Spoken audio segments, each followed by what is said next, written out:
Selamat datang, salam sejahtera. Terima kasih karena menonton channel Nazilin Unity. Kita ucapkan sabas dan tahniah kepada Datuk Seri Anwar Ibrahim atas kehebatan beliau memerangi rasuah, mendedahkan isu-isu panas berkaitan dengan penyalahgunaan kuasa, penyelewengan kewangan dan sebagainya. Pasti pendedahan-pendedahan seperti ini membuatkan musuh-musuh politik Anwar tak nyenyak tidur, tak lena tidur dan tak kenyang makan. Manakan tidak, sejak akhir-akhir ini Anwar Ibrahim memang betul-betul mengisytiharkan perang terhadap rasuah. Hari ini dikabarkan Anwar sekali lagi mendedahkan satu pendedahan luar biasa. Beliau mengatakan masih ada pegawai minta komisen, dedah Anwar Ibrahim. Nah, ini budaya yang sudah lama berterusan diamalkan oleh orang-orang tertentu. Sudah jadi kebiasaan, akhirnya menjadi darah daging. Itu sebabnya Anwar kata rasuah perlu dihentikan bukan sekadar dari akar umbi, tetapi harus daripada jerung dan ikan-ikan paus besarnya. Jerung-jerung inilah yang harus dicantas terlebih dahulu menurut Anwar Ibrahim, dan saya setuju bahwa apabila jerung-jerung berjaya dicantas, dimatikan, maka ikan-ikan bilis yang lain juga mudah untuk ditangkap. Kalau ikan jerung pun boleh ditangkap, apakan pula bilis-bilisnya. Hari ini Anwar Ibrahim mengatakan masih ada pegawai minta komisen. Itu pendedahan Anwar Ibrahim yang memang mengejutkan kita semua. Perdana Menteri Anwar Ibrahim mengakui menerima laporan ada penjawat awam masih meminta komisen untuk sesuatu projek. Katanya, budaya lama oleh kerajaan terdahulu itu sukar dibenteras. Saudara, inilah yang selalu Anwar Ibrahim kata sebagai tata kelola pengurusan kerajaan. Budaya lama oleh kerajaan terdahulu itu sukar dibenteras. Apa budaya lama kerajaan terdahulu yang dimaksudkan oleh Anwar Ibrahim ini? Budaya itu ialah meminta komisen untuk sesuatu projek. Komisionnya itu pula bukan sedikit, bukan besar, dan yang lebih menakutkan kita, yang menyedihkan kita ialah komisen itu diminta oleh ahli-ahli politik dan parti-parti politik untuk pendanaan politik. Uang itu sepatutnya datang sampai kepada rakyat, tetapi akhirnya sampai pula kepada parti-parti politik yang tertentu. Pendedahan Anwar ini amat mengejutkan kita kerana keberanian beliau mendedahkan budaya lama oleh kerajaan terdahulu memang sukar dibenteras. Kita tak boleh nafikan masih ada budaya. Saya pun masih dengar orang-orang atau orang minta komisen di pejabat saya, pejabat menteri, pejabat pegawai-pegawai, kata beliau. Ini kerana budaya lama itu kerana budaya lama itu mahu dibersihkan mengambil masa, jadi saya minta kerjasama saudara-saudara.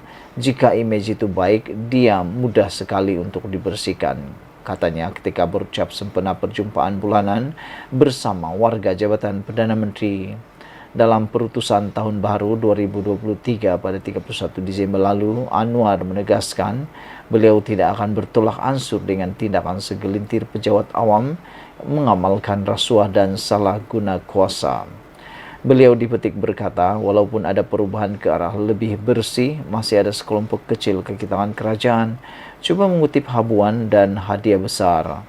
Mengulas lawatan rasmi 4 hari ke China yang berakhir Sabtu lalu, Anwar berkata, beberapa syarikat yang dahulunya memilih negara jiran sebagai hub serantau, kini setuju menjadikan Malaysia sebagai hub baharunya.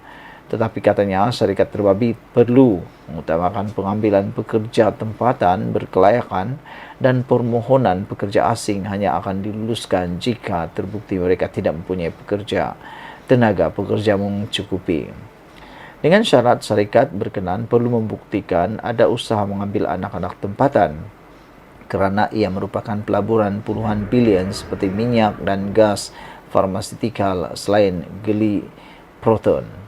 Dalam pada itu Anwar mencadangkan semua jabatan, kementerian dan agensi menganjurkan tazkirah ringkas pada waktu rehat tengah hari bagi menghayati serta mengamalkan ayat dalam Al-Quran.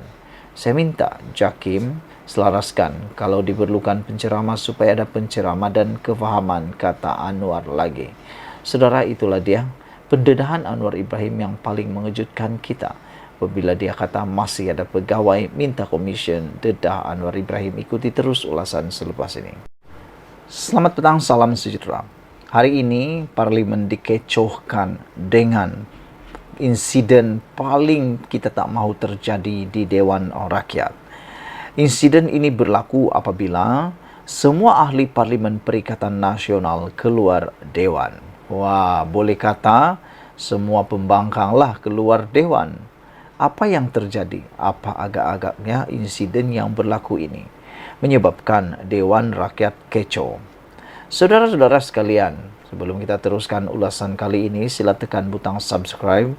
Tekan butang subscribe itu percuma. Tinggalkan komen Anda. Pada pendapat saya, tindakan ahli-ahli parlimen keluar Dewan adalah satu tindakan yang tidak bertanggung jawab. Kerana apabila itu dibuat, tentulah ia memberikan satu bayangan yang tak baik kepada rakyat. Satu tanggapan yang tidak elok kepada rakyat berkaitan dengan ahli politik Malaysia. Tidak saja diikuti kehendak mereka, ugutan melalui keluar Dewan mula terjadi. Ini satu tindakan, satu kebiasaan yang harus dihentikan dengan segera. Ianya sepatutnya tidak dibiarkan begitu saja. Syukurlah tindakan timbalan Speaker Dewan Rakyat yang tegas membuatkan perkara ini bukan lagi menjadi satu ikutan. Pembukaan sesi Dewan Rakyat pagi ini kecoh hampir selepas hampir semua ahli Parlimen Perikatan Nasional PN bertindak keluar Dewan. Tindakan itu dibuat selepas Dewan Rakyat menolak usul dikemukakan Wan Ahmad Faisal wal Ahmad Kamal di bawah Peraturan Mesyuarat 18 dalam kurungan 1 untuk membincangkan mengenai pengeluaran wang kumpulan simpanan wang pekerja KWSP secara bersasar. Wan Ahmad Faisal berkata, usul yang dihantar kepada yang dipertua Dewan Rakyat Datuk Johari Abdul Jumaat lalu ditolak atas alasan isu itu sudah dijelaskan Perdana Menteri yang juga Menteri Kewangan Datuk Seri Anwar Ibrahim dan timbalannya sebelum ini. Ya benar, saya pun ingat perkara itu telah dijelaskan. Kenapa nak ulang-ulang lagi? Hanya satu sebabnya diulang-ulang, kerana isu ini adalah isu yang amat popular dalam kalangan rakyat Malaysia. Jadi, apabila isu ini boleh dijadikan satu sentimen, boleh dijadikan satu modal, ianya akan terus diulang dan diulang dan diulang, dan itu boleh menjadi seakan-akan mereka hero pula. Walhal sebenarnya ianya sudah diterangkan, tak perlu diulang-ulang lagi. Saudara-saudara sekalian, adakah niat sebenar memperjuangkan KWSP ini benar-benar nak membantu rakyat ataupun sudah kehilangan modal dan semata-mata mahu mengambil peluang untuk ada modal bagi menghantam kerajaan pula? Wan Ahmad Faisal berkata, usul yang dihantar kepada yang dipertua Dewan Rakyat Datuk Johari Abdul Jumaat lalu ditolak atas alasan isu itu sudah dijelaskan Perdana Menteri yang juga Menteri Kewangan. Bagaimanapun, saya mendapat banyak pandangan daripada rakyat bahawa penjelasan dan ulasan kedua-dua menteri serta timbalan menteri baru-baru ini tidak memuaskan mereka, kata beliau. Izinkan untuk kami bahaskan perkara ini. Hari ini berbaki 2 hari sebelum kita tamat sesi hari ini. Bolehlah sekiranya dipertimbang supaya dapat membawa kepentingan orang ramai yang begitu memerlukan pengeluaran KWSP bersasar ini, katanya. Timbalan yang dipertua Elis Lau Kiong bagaimanapun berkata keputusan sudah dibuat Johari dan beliau tidak boleh mengenepikannya. Mengikut Peraturan Mesyuarat 43, keputusan Speaker adalah muktamad. Jika tidak puas hati, sila buat usul lagi, katanya. Bagaimanapun, keputusan Elis itu menyebabkan sebahagian ahli Parlimen Perikatan Nasional berdiri dan Sahidan Kasim PNR mempersoalkan keputusan itu kerana sudah tiada masa lagi untuk usul itu dibincangkan pada sesi kali ini. Elis tetap tegas dengan keputusannya menyebabkan ahli Parlimen Perikatan Nasional keluar Dewan sebagai tanda protes. Tindakan keluar Dewan itu bagaimanapun hanya berlaku selama kira-kira 15 menit selepas ahli Parlimen terbabit masuk kembali bagi mengambil bahagian dalam perbahasan rang Undang-Undang RUU Kewangan 2023.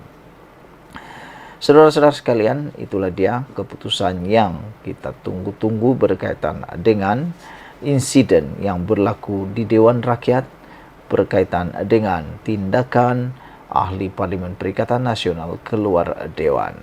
Itu kita terus ulasan selepas ini.